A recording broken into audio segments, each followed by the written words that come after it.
नमस्कार, आप देख रहे हैं न्यूज आवर का विशेष कार्यक्रम नेशनल वॉइस। हम इस कार्यक्रम में देश के गंभीर मुद्दों पर करते हैं विद्वानों से चर्चा। तो आज नेशनल वॉइस में बात करेंगे बांग्लादेश में चल रहे सियासी संकट पर।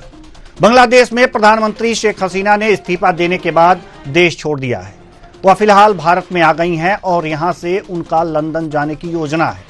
बांग्लादेश में सेना ने सत्ता संभाल ली है और उसका दावा है कि 2 दिन के अंदर अंतरिम सरकार का गठन हो जाएगा। इस संबंध में विस्तार से चर्चा करेंगे और जानने की कोशिश करेंगे कि आखिर बांग्लादेश में ऐसा क्या हुआ जो यहां तख्तापलट हुआ। साथ ही भारत पर क्या होगा इसका असर, इसका भी लेंगे जवाब। तो आइए शुरू करते हैं नेशनल वॉइस।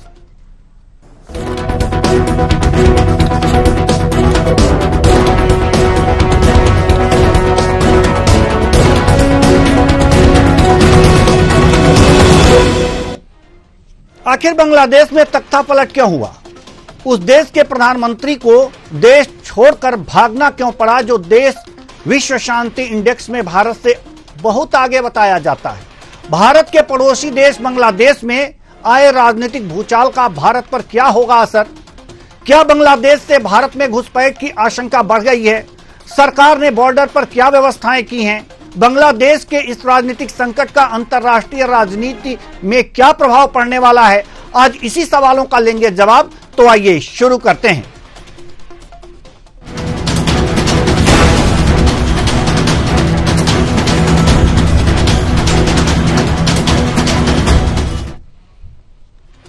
भारत के पड़ोसी मुल्क बांग्लादेश में हिंसा की आग ऐसी सुलगी कि देखते ही देखते तख्तापलट हो गया। हिंसक प्रदर्शनों में 100 से ज्यादा लोगों की मौत होने के बाद प्रधानमंत्री शेख हसीना ने पीएम पद से इस्तीफा दे दिया है। इस बीच बड़ी संख्या में प्रदर्शनकारी ढाका पैलेस में घुस गए, तोड़फोड़ की, सामान लूटे, बिरयानी खाई और बांग्लादेश के राष्ट्रपिता माने जाने वाले शेख मुजीब की मूर्ति पर भी गुस्सा निकाला। देश में तनाव के बीच आर्मी चीफ जनरल वकार उज जमान ने देश को संबोधित किया, लोगों से शांति बनाने की अपील की और जल्द ही अंतरिम सरकार गठन की बात कही। प्रधानमंत्री, ये जो तस्वीरें आप देख रहे हैं, ये सेना के आर्मी चीफ का है बांग्लादेश के, और ये कह रहे हैं हम देश में शांति वापस लाएंगे। हम सब संघर्ष नहीं शक्ति के रास्ते पर लौटें। माफ कीजिएगा, हम सब शांति के रास्ते पर लौटें। मैं सारी जिम्मेदारी लेता हूं। सेना प्रमुख वकार उज जमान ने यह बातें कही हैं। आखिर बांग्लादेश में ऐसा क्यों हुआ? छात्र सरकार से इतने नाखुश क्यों थे? इतना तीव्र आंदोलन क्यों कर बैठे?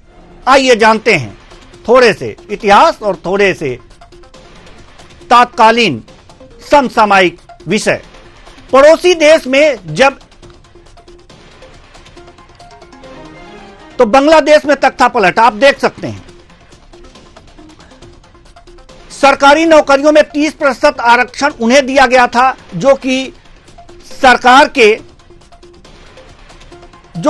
के समय, जो बांग्लादेश के स्थापना के समय एक तरह से संघर्ष कर रहे थे, यानी कि स्वतंत्रता संग्राम सेनानी थे। उनमें 30% नौकरियों में, बांग्लादेश की नौकरियों में उनके परिजनों के लिए 30% का आरक्षण तय किया गया था। इसमें समय समय पर बदलाव होते रहे। विरोध प्रदर्शन के बाद सरकार ने 2018 में इसे खत्म कर दिया। हालांकि 5 जून 2024 को हाईकोर्ट ने इसे फिर बहाल कर दिया। यह 5 जून की बात है। 5 जून 2024 को बहाल हुई और उसके बाद जून 2024 में इसके विरोध में छात्र सड़कों पर उतर आए। इस आरक्षण के विरोध में 21 जुलाई को बांग्लादेश सुप्रीम कोर्ट ने एक आदेश पारित किया। हाई कोर्ट का फैसला पलटते हुए सिर्फ 7% आरक्षण लागू किए जाने की बात कही कि बस 7% ही आरक्षण इनको मिलेगा। आगे जो बातें सामने आई, इसके बावजूद छात्रों ने अपना प्रदर्शन जारी रखा। छात्र शेख हसीना के इस्तीफे की मांग कर रहे थे, जो प्रधानमंत्री थी। छात्रों ने प्रदर्शन के दौरान कई पुलिस स्टेशन और सरकारी इमारतों में आग लगा दी। इसके बाद सेना तैनात कर दी गई। जुलाई 2024 में हुई हिंसा में 200 से ज्यादा लोग मारे गए, जिनमें कई की मौत पुलिस की गोली से हुई और धीरे धीरे बढ़ती गई। इसमें करीब 10,000 लोग हिरासत में भी लिए गए। ये वहां की स्थितियां मैं बता रहा हूं। इसके बाद विरोध प्रदर्शन और हिंसक होता चला गया और इतना हिंसक हुआ और मौजूदा राजनीतिक संकट में तब्दील हो गया कि वहां की प्रधानमंत्री शेख हसीना को बांग्लादेश छोड़ना पड़ा, अपना देश छोड़कर भागना पड़ा। इसके बाद विरोध प्रदर्शन और हिंसक होता चला गया और आपको बता दें कि मौजूदा राजनीतिक संकट में यह तब्दील हो गया।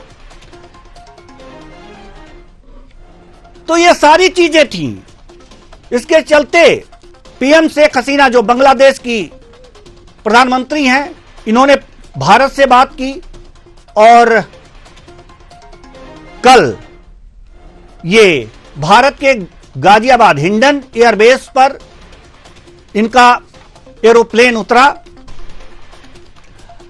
पड़ोसी देश में जब ऐसे राजनीतिक संकट हों तो ये हिंडन एयरवेज गाजियाबाद का, जहां पर कल इनका प्लेन लैंड किया और आज भी ये भारत की मेहमान हैं। ये हेलीकॉप्टर आप देख सकते हैं जो गाजियाबाद के हिंडन एयरबेस पर उतरा।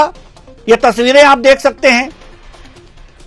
ये वो तस्वीरें हैं जो एक प्रधानमंत्री अपना देश छोड़कर पड़ोसी मुल्क में आश्रय ले रहा है। ये उस क्षण की तस्वीरें हैं। आप देख सकते हैं विरोध प्रदर्शन के कारण इनको अपना देश छोड़ना पड़ा। भारत में अभी शरण लिए हुए हैं और यह कहा जा सकता है कि ये अब लंदन की ओर भी रुख कर सकती हैं, ऐसा माना जा रहा है। ऐसी खबरें आ रही हैं। अब आगे बढ़ते हैं। पड़ोसी देश में जब ऐसे राजनीतिक संकट हो तो भारत में हलचल बढ़नी स्वाभाविक है। बांग्लादेश की प्रधानमंत्री शेख हसीना अपने देश में विद्रोह देखकर भारत सरकार से सहयोग मांगा। भारत ने उनके लिए भारतीय आकाश मार्ग दिया और उन्हें गाजियाबाद के हिंडन एयरबेस पर उतरने की इजाजत दी। इसके बाद उन्हें सुरक्षित स्थान पर पहुंचाया गया। बताया जा रहा है कि शेख हसीना इसके बाद लंदन जाने वाली हैं। जैसा कि मैंने आपको बताया, भारत और बांग्लादेश की सीमा 4096 किलोमीटर की है। सीमा से भारत में घुसपैठ की खबरें बराबर आती रहती हैं। ऐसे में बांग्लादेश में तख्तापलट के बाद राजनीतिक अस्थिरता और हिंसा के कारण भारत में घुसपैठ की आशंका तेज है। भारत सरकार ने बॉर्डर पर गश्त बढ़ा दी है और सीमा पर और जवानों की तैनाती कर दी है। बात करें बांग्लादेश में रह रहे भारतीयों की, तो वहीं बांग्लादेश में रह रहे भारतीयों के लिए संदेश जारी किया गया है। वे सभी अपने घरों से बाहर ना निकलें। जो बांग्लादेश में भारतीय हैं उनके लिए यह संदेश जारी किया गया है और भारतीय एम्बेसी से संपर्क में रहें। साथ ही भारत में रहने वाले भारतीयों से अपील की गई है कि वे बांग्लादेश की यात्रा ना करें। हालांकि इसके बाद अब पड़ोसी देश में इस तरह के हालात हैं, राजनीतिक संकट हैं, तो यहां मीटिंग भी होगी, हलचल भी होगी। बांग्लादेश में हिंसा और बदले की राजनीति हालात को देखते हुए प्रधानमंत्री नरेंद्र मोदी ने अपने आधिकारिक आवास पर उच्च स्तरीय बैठक की। पीएम मोदी की अध्यक्षता में हुई सुरक्षा मामलों की कैबिनेट समिति की इस उच्च स्तरीय महत्वपूर्ण बैठक में केंद्रीय गृह मंत्री अमित शाह, रक्षा मंत्री राजनाथ सिंह, विदेश मंत्री एस जयशंकर शामिल हुए। बैठक में वित्त मंत्री निर्मला सीतारमण के अलावा कई अन्य उच्चाधिकारी शामिल रहे। बैठक में राष्ट्रीय सुरक्षा सलाहकार अजीत डोभाल के प्रधानमंत्री मोदी को भारत आई शेख हसीना के साथ अपनी बैठक के बारे में जानकारी देने की बात भी सामने आई। तो ये तमाम बातें हैं जो अभी हालात जो हैं बांग्लादेश के सुधरे नहीं हैं लगातार। लेकिन सेना जो है, सेना कह रही है कि अंतरिम सरकार का गठन कर दिया जाएगा। अब सवाल यहां पर यह है, जो सवाल हमने आपसे शुरू में ही पूछा था उसके हमें जवाब लेने हैं। आखिर बांग्लादेश में तख्तापलट क्यों हुआ? इसका जवाब तो मिल ही गया कि आरक्षण के कारण हुआ, लेकिन इसके पीछे भी कारण है। यह हम अपने मेहमानों से चर्चा करेंगे और चर्चा के लिए जो हमारे साथ मेहमान जुड़े हुए हैं उनसे आपका परिचय करा दें।